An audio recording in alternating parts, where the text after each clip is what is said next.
Hello everyone, it's DuckFaden07. Today we are playing Rhino Beans Brew. This brew started 1 month ago when I got a trophy with this exact list. It actually started as a Cascade Beans Brew, so I was playing Beanstalk in the main and Rhinos in the side, and I was cascading into beans and tweeting how good does this archetype feels, but at the time I was getting like really run over like Tron. Tron is a very bad matchup for playing a Beanstalk in the main. It's like a draw spell, not doing much. You're just so slow against their strategy. It was also mediocre against Rhinos. And I was at the moment playing one Crashing Footfalls in the main. And it felt really good to hit that one-off Footfalls. And over the time when I played it, I figured that in like maybe 60-70% of situation I would like really rather hit the Crashing Footfalls for these too aggressive matchups like Zoo or matchups like Tron that don't really care that much about you gaining that card advantage. Okay, so after some game experience with this, I got like multiple 4-1s with the Beanstalk in the main, and then I switched to the Crashing Footfalls in the main and immediately got a trophy and got another one in the friendly league, and the deck was just performing insane and I really liked it, and I played it through the last month and it always felt very good. And post-board matchup when you bring in the beans in the main instead of Footfalls works very well. You just run over the Murktide decks very easily and you get to play a very even game against a 4-color Omnath, and you actually become favorable to win that matchup because you have so much access to the beans with the cascade spells, of course. So this is actually a Rhino list with a favorable 4-color Omnath matchup, which is usually one of the hardest matchups for the deck, but post-board having access to the beans means you just outvalue them with by having more beans on the field and getting them on the field more consistently. Okay, so I also have the version when I play the Beanstalk in the main and the Footfalls in the side. You can check that on my Twitter profile. Okay, so I played a couple of leagues again with this same exact list. I did very well with it, and we are going to go through one of the leagues and check out the gameplay. Okay, so let's check out match 1. In the match 1 I was starting second and got really bad starting hands. I had to mull this. Got a decent 6 cards, so Fire Ice into Cascade Spell, into also Leyline Binding, having it for removal. This is like pretty good Rhino hand. Opponent was playing, I think, Scam, and they started off Raugrin turn 1 into Tutsis. That is actually pretty good, discarding my Shardless Agent. They did leave me with Fire Ice and Leyline Binding in hand, and I decided to go for Forest here. Maybe better move would be going Zagoth Triome and Plains. So this way, if they play the moon, I have planes which enable me to play the Leyline Binding, but it is fine, so I have Fable, and this matchup is actually the reason why I play the Fable in this deck. Fable of the Mirror Breaker, it's one of the best cards in the Scam matchup, and you know that Rhino deck is favorable to win against Scam, but a lot of players still complaining about the matchup, having a hard time there, because the Rhino lists they play are not really tuned to win the Scam matchup. They were like old lists, they were tuned to win like against the Murktide, against blue base decks where Dispute is good, and yes, okay. I made this list with Scam in mind, and it's absolutely tweaked to beat the Scam. So that is the reason why my sideboard plan in this matchup is absolutely no sideboard, because all cards that are good against Scam are already in. But this even wasn't Scam as I thought initially. It was like a Jump That Shadow, and that was even better for me because They were just not able to deal with Rhino tokens, and I won this very easily. I had no idea that my opponent is actually playing Giant Shadow, so I went for as I was playing against Scam, and did no changes in my sideboarding plan. And I went for Violent Outburst on my turn, pumping my Rhino token, putting my opponent to 4 life, and they concede. Very easy game. Okay, so a very easy game and match, so let's check out match 2. I was a little lucky in game 1. Opponent was screwed. Okay, so again, pretty good hand. I really like Scion of Draco in the 4-color Rhinos. It's a 2 mana 4/4 in a deck that really benefits from having a plan B, and the Scion of Draco is very good plan B. Murktide Regent is just not that good in 4-color lists, because this list don't have as much spells as a Timur list. So okay, my opponent played a Doughty. I didn't have any spells at the moment in my hand. I draw Crashing Footfalls for the turn, suspend it, and then next turn I draw Shardless. This is the reason why Rhinos is good against Scam, because you have access to top decks like this when you just top deck Shardless Agent and put 10 power on the field. Okay, so of course they have their tools too, as you can see in this match. Right now opponent scamming the Fury, killing both of my Rhinos, and then sacking the Doughty to get 2 of their Rhinos. And yeah, I have Rhinos on the suspend. I draw Scion from the top, but this is not enough. I can't really get out of this if I don't get like really good top decks, and that is the game. Okay, let's check out the game 2. So in order to be able to consistently win against a Scam, I did changes to this Rhino list. To the main I added cards like Fable of the Mirror Breaker. I have Furies in the main. Fury is great against a Scam. It's just they need to get rid of it. Of course I also have 4 Subtlety. So 3 Fable, 4 Subtlety, 4 Furies, and cascade spells. This is just make a really good. My hand was so good at this point that I didn't even need to play Subtlety on their Grief, and my opponent, I don't know why, but they discarded Fury and Subtlety. They should have definitely discarded the Shardless Agent. I just I wasn't sure at this point why they did it, but yeah, that was the reason. They had Hiretsugu and Chalice of the Void in their hands, sorry, and yeah, they were able to just let me cast the Shardless and wipe the board with Hiretsugu. So that was strange at first, but yeah, opponent had a decent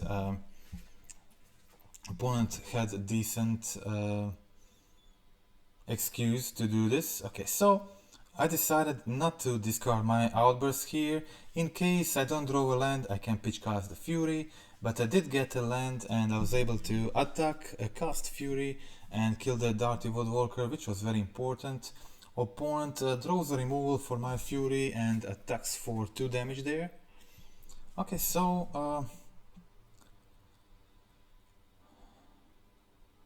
now I use my Outburst to pump my Goblin Shaman token. This way I was able to trade with their Hiretsugu and deal 3 damage with Shardless. This was really important. So opponent attacks with their Goblin Shaman again. I let 2 damage in and stay on 3 life. And yeah, good top deck there, Scion of Draco. I was basically needing... I had a lot of good top decks at this point when I have active Kiki-Jiki, and end of turn I copy the Scion, and that is lethal in the air, and opponent concedes. That is the match. Okay, let's check out the last game of the Scam matchup.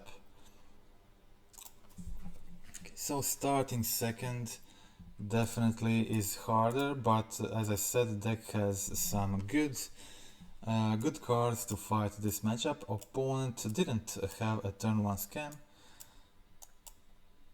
and that can really make these games a lot different. Okay, so opponent fetches another swamp, which is like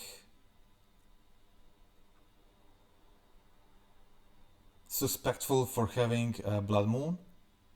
But they didn't have it, they just played another Doughty, which was okay for me. I had Fury in hand, I had Subtlety if needed, and opponent goes for Grief. I decide just to let it resolve.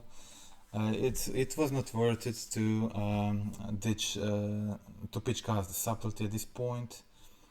Opponent draws Terminate and starts attacking with Grief. I have 2 good cards in hand, and I kind of feel that they have Undying Spell in their hand, but I really wanted to cast my Fury, start attacking, pressuring with Fury, and I just let them discard my Subtlety. That was fine. So now I had Fury attacking on the field. It's almost basically lethal next turn if they don't draw something good, but they draw Doughty for a turn, and this means they have a lethal for the next turn, but yeah, they were now on 0 cards in hand. I was able to play the Violent Outburst, pump my Fury to 4-3, which does 8 damage for the lethal. They have 0 cards in hand, and that is the game. Okay, so a pretty close one still. With all these cards in the main to help you win against Cam, you can see that still matchup can be pretty close. So it's not that easy as you may think. Okay, so even like everybody knows that Rhinos is good against Scam, but still it's really not easy matchup, so you really have to work hard to win this, and they have a lot of tools to make your life harder. Okay, so I was playing against a Dredge. Dredge is like a really hard matchup for most of the decks with the main board without heat from the side. And yeah, so I mean, I put 3 mana, 8 power on the field, but they also like do similar things. Luckily they creatures enter tapped and they are like a bit smaller than my creatures, and I tried to do significant tempo here, preventing them from killing me before I try to do some considerable board state. And but this turn they had Cathartic Reunion into Ox, which was like the best thing they could have, and they were able to like mill most of their deck, which means Narcomoebas, Prized Amalgams, and luckily no Creeping Chills so far. 13 cards in library, and I'm not sure if they had, yeah, they had like a single Creeping Chill so far.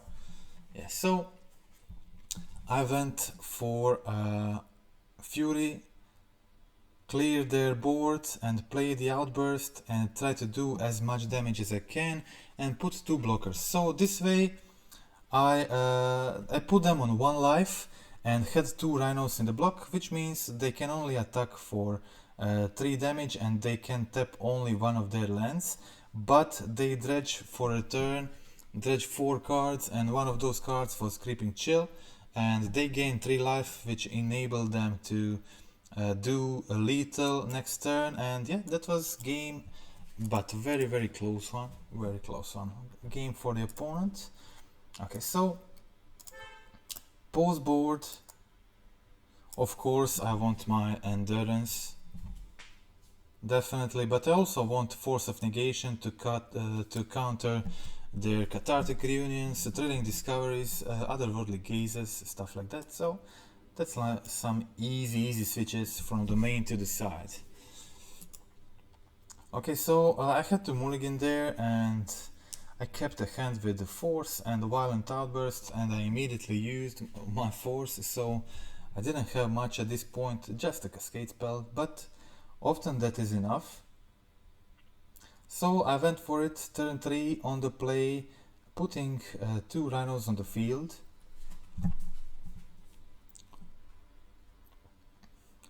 Opponent goes for the reunion, brings back amalgams, 3 of them, which is a lot.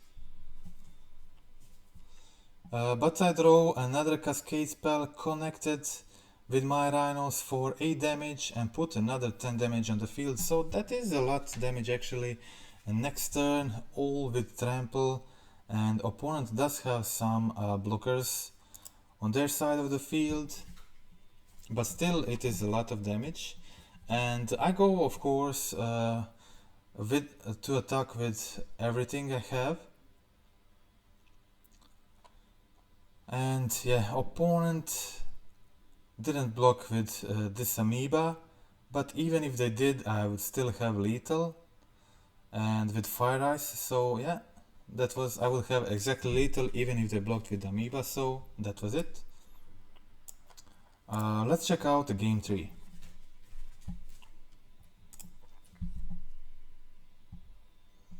Okay, so this time I kept Endurance and the Cascade spell and the Binding. This is pretty good hand, but opponent was starting first. They can be like really aggressive, so it might not be enough, depending on their hand of course. So opponent goes for turn 2 Thrilling Discovery and mill very good cards to their sideboard, to their graveyard. So Narcomoeba, Creeping Chill, Amalgam and Ox. So I had no choice but to immediately pitch cast my Endurance and take their graveyard. So I didn't have a blue card for my Force at this point. I did have a Binding though. So my plan was go for the Binding, resolve my Rhinos and start attacking, of course. Okay, opponent at this point didn't have another discard spell in their hand, just a bunch of dredgers. So I was able to get really in a really comfortable situation. I went for my Cascaders, create Rhino tokens, Force in hand, Binding in hand. Opponent decides to concede, and that is the game. Okay, so let's check out match 4.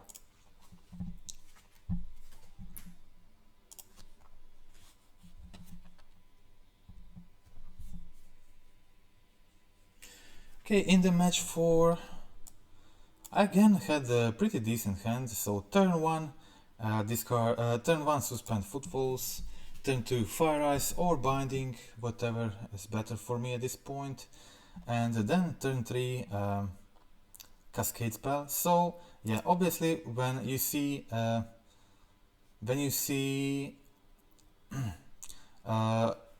Yawgmoth opponent not doing anything on turn 2, this means they're playing on Planning Bowmasters, and I was very sure of this, but I wanted to go for Sacred Foundry with this fetch.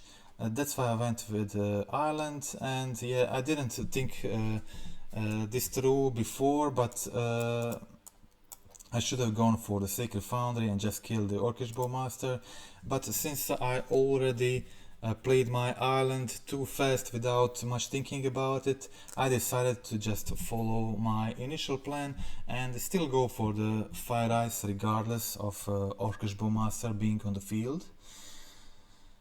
And they play their Wall of Roots and just attack with the Bowmaster, that's it. Okay, so I went for the Shardless. Shardless is a better play, it brings more damage to the field. I can attack with Shardless too. I mean, of course they have Wall of Roots, but they're mostly saving that for blocking Rhinos.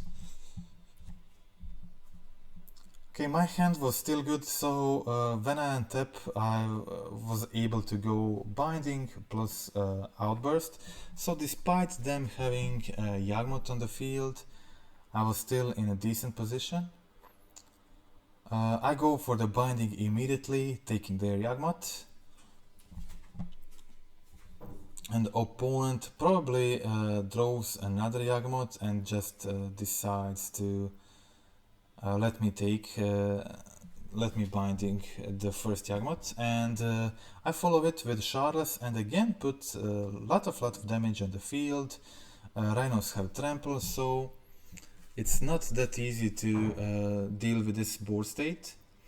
Opponent looking for their Chord of Calling to find Blood Artist, and they find it, and despite me having removal for Yawgmoth and multiple Rhinos, they still win with turn 5 combo, and that is the game. So let's check out the game 2. Okay, so my sideboarding plan for the Yawgmoth matchup. Sideboard is actually like very simple, and we don't need the Force of Negations, and Fable is kind of too slow, plus they play the Bowmaster, and that is the reason why I decided to remove the Fables, and Endurance can stop their combos, so Endurance can be pretty good in the matchup. So it is always the question in the Yawgmoth matchup, do you binding their turn 1 dork or not? Because obviously binding is good card in matchup, it can kill the Yawgmoth. Often it can be play that wins you the game or loses you the game, whatever you do. I think I like binding their dork. It prevents them going like turn 2 Grist, which is a very powerful play.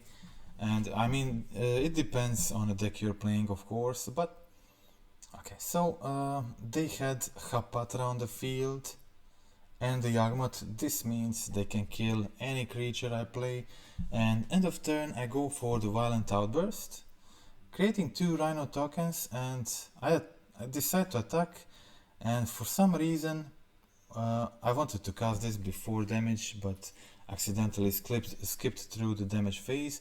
But my opponent also, like, for some reason didn't kill my Rhinos with Hapatra. They were able just to take draw 8 cards, kill both of my Rhinos, but instead they didn't do this, but they just took 8 damage, and yeah, that wasn't a good move. But they played the Ring on their turn. A turn after they played a Grist, tried to draw Blood Artist again. They didn't get it, and yeah, just concede the match with 9 cards in hand and just not being able to survive the next turn, and that was it. So I got the chance to solve this in a game 3.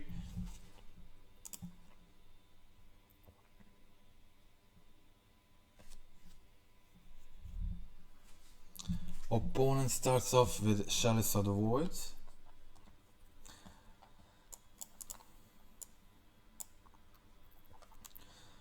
I decided to go for turn 2 Scion, turn 3 Rhinos. Yeah, so they play Wall of Roots and Halfling. I just follow my initial plan. Opponent plays the One Ring on turn 3, pretty good for them, and pretty awkward situation for me. I wasn't able to cast my Rhinos because of the Chalice, so I just decided to take 2 of their dorks with Fury and go for fire on their upkeep, try to tap one of their lands, but in response they go for the Chord and find the Blood Artist. Okay, so definitely not a good situation for me, but I had 2 Scions on the field and Fury in the hand, which is castable next turn, and in a situation like this, at the moment I had lethal on board, so 2 Scions plus the 3 damage from the Ring at the moment is lethal. So I find Leyline Binding from the top of my library, and my opponent sacks the Geist. So I had multiple options, but in a situation like this I think I should have gone for a binding on Artist while the Geist is in the graveyard. So this way I take their Artist and prevent them from doing the infinite combo, unless of course they have Chord for Havar Might 2. But I think that was the best play, but I decided to go for the Yawgmoth, and opponent didn't respond to this, didn't draw any more cards, which means they probably have solutions in their hand. So on their turn they take damage from the ring, stay on 1 life,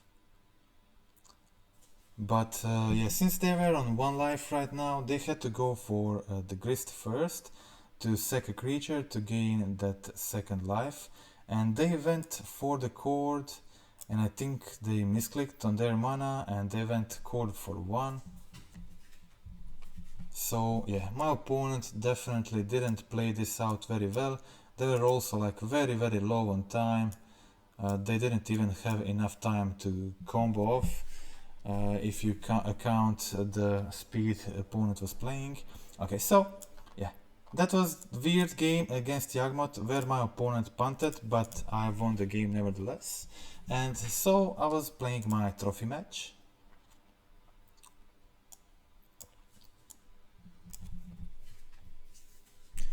And in the trophy match I was paired against Hammer Time. Yeah, unfortunately this hand was pretty bad for the Hammer Time matchup, so absolutely had no interaction in my hand. This deck is full of interaction, but my hand was like really not good for this matchup, especially since they were on the play. If I was on the play, it would be decent, like turn 2 Scion, turn 3 Shardless, that is like almost close to turn 4 kill. But this way they were on the play, they already had the Saga almost resolved, ready next turn to deal a lot of damage. And yeah, my draws were Scion and a Violent Outburst, which didn't help me much. So no Binding, no Fire Ice, no Subtlety, no Fury cards I really needed. And also, unfortunately for me, opponent had the Stubborn Denial for my Crashing Footfalls. And on their turn they were able to equip Hammer on Gingerbrute, and they had 1 mana to give unblockable to Ginger. So I was already on 4 and I needed to draw something from the top, didn't get it, and that was lethal.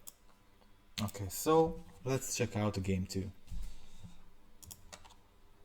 I think this matchup is very favorable for Rhinos, especially this list, because post sideboard I'm boarding in Beanstalk in this matchup. So Hammer Time is among those matchups where I board the Beanstalk, and I do it in the Murktide matchup, I do it in the 4-color Omnat matchup, a lot of other mid-range matchups that can't really deal with Beanstalk.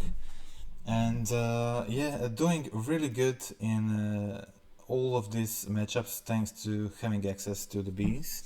So now we are a 4-color value engine with 8 spells that gets us the Beanstalk. Also, I want to notice in the Omnat matchup, I leave 1 Crashing Footfalls in the main, so I have more Cascade hits for my Cascade spells. This way, these games get really grindy, and I like to have good access like that one. Okay, so I had some options here, but I decided to go for Fire Ice, finish off the Ornithopter, prevent them from doing anything serious next turn. And you can see like Fable is pretty slow in this matchup. Force is better than Subtlety, that's why I did the switch. And Force of Vigors are great, obviously. Force of Negation's decent too. And in the last match I took out 1 Force of Negation for first Subtlety, and that was the only change. And okay, so opponent decides to go for the kill here. I had 2 Beanstalks and the Leyline Binding open. They didn't have a 1 mana to protect their Nexus. They didn't even have mana to give it flying. So I had a great play of here going for Shardless block plus exile the Hammer, killing the Nexus. Yeah, so after this it was like definite game over. Opponent really had no chance after doing a play like that one. And that was it. That was the game. It lasted for some time, but I just easily dominated the board, and that's it. Okay, so let's check out game 3. Game 4, a trophy with another trophy with this list that's doing really well. I just played a couple of leagues, did well in all of them, but didn't chase the trophy, didn't bother getting it, but the list was very good for me, and I think this could be like really good option for the RCQ season, because this list has a good scale matchup, it has a good 4-color Omnat matchup, it's great against Murktide, it's great against Hammer Time, it's good against scales too, because you have a Force of Vigor, Force Postboard, and Leyline Binding, and those beans getting a huge value from these cards. So a lot of these popular matchups, like you really have a good game plan against most of them. Also, like I'm not exactly sure what is the bad matchup for this deck. Maybe like the Tron is not easy for Rhinos, and it's not easy for Bean Cascade, so maybe Tron is a bad matchup. But still, I have 4 Subtlety, 4 Force of Negation postboard. I think this version should be at least decent, if not favored.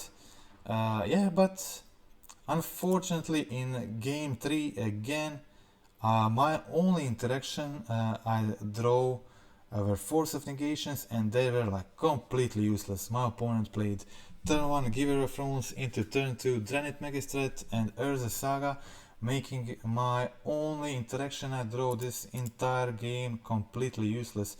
So I didn't have anything except Rhinos. This hand was as poor as it gets, so just didn't have any chance, and played for one more turn and conceded. So unfortunately in Hammer Time matchup I got 2 terrible hands, just not being able to interact at all with the opponent was too much. Okay, so 4 Force of Vigors, 4 Force of Negations, 3 Endurance, 4 Beanstalks. Very simple sideboard, very simple sideboarding plans for most of matchups. They're pretty obvious. You have a previous video on my channel that shows some of the sideboard decisions for matchups, and now the new one. So I think you can get some of the choices I made very easily, and since the list is so clean and the sideboard too, I think it's much easier to decide when and what to sideboard, and that is it. So hope you like the gameplay, hope you like the video. I think this is very serious deck that for the RCQ seasons, and I think this can do like really well. And okay, so if you're interested about my Cascade Beans list that plays Footfalls on the side, Beanstalk in the main, you can check my Twitter profile. I post all my lists there daily, and that is it. Thank you for watching. Just a friendly reminder for the end to click like, click subscribe, comment in the video, comment about your experience with this list. Did you take it to your FNM? Did you take it to RCQ maybe? How did it go? Always really excited to hear about this stuff, and that's it for today. Again, thank you for watching and goodbye.